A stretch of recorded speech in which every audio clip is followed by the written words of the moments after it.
Sandy Steinman here, President of Background Checks Express, your one-stop source for accessible, accurate, and affordable background checks. In our last few videos, we've been exploring the subject of what it takes to prove a negligent hiring case. These cases are an employer's nightmare, as they lose them 79% of the time at an average cost of over $1 million. In our earlier videos, we've looked at the fact that in order to prove negligent hiring, a plaintiff must show injury and there must exist a duty of care that was owed to the plaintiff. In today's video, we're going to look at the last two ingredients. First, it has to be shown that the employer has breached the duty of care. This takes place when an employer either has actual knowledge of the employee's unfitness, or if they had exercised reasonable care, would have knowledge that the employee was dangerous and unfit. In other words, if the employer fails to perform a reasonable background check, a jury could find that the duty of care has been breached, and they often do. An example of this took place in a 2007 Georgia case in which a court held that a jury could find that a security company breached their duty when it failed to conduct a background check that would have revealed that a salesman had previously been convicted of burglary and kidnapping.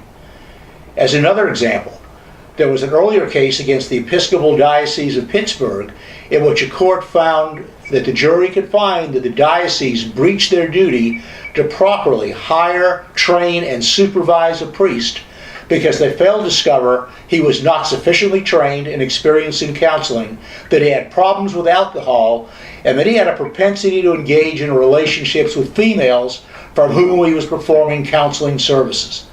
Just think how easy it would have been for either the security company or the diocese to spend a relatively small amount of money and avoid putting the public in danger, as well as putting themselves in the position of being a defendant. And finally, there must be a causation or a nexus between the negligent hiring and the injury. The plaintiff has to show that the negligence was the cause of the injury. They must show the injuries were the logical consequence of the employer's misconduct or incompetence. And once again, this becomes a moot point if credible background checking is being performed. As always, I hope that this information has caused you to become even more determined not to become a defendant.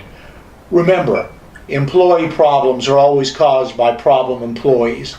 And if you want to avoid those problems and want to avoid becoming a defendant, call me today at 844-727-3366 and let me show you just how easy and how affordable it can be to perform accurate and accessible background checks. In our next video, we're going to leave the subject of due diligence before hiring and take a look at what kind of due diligence is required after hiring. And this may surprise you. So be safe, hire safe, and I'll see you in the next video.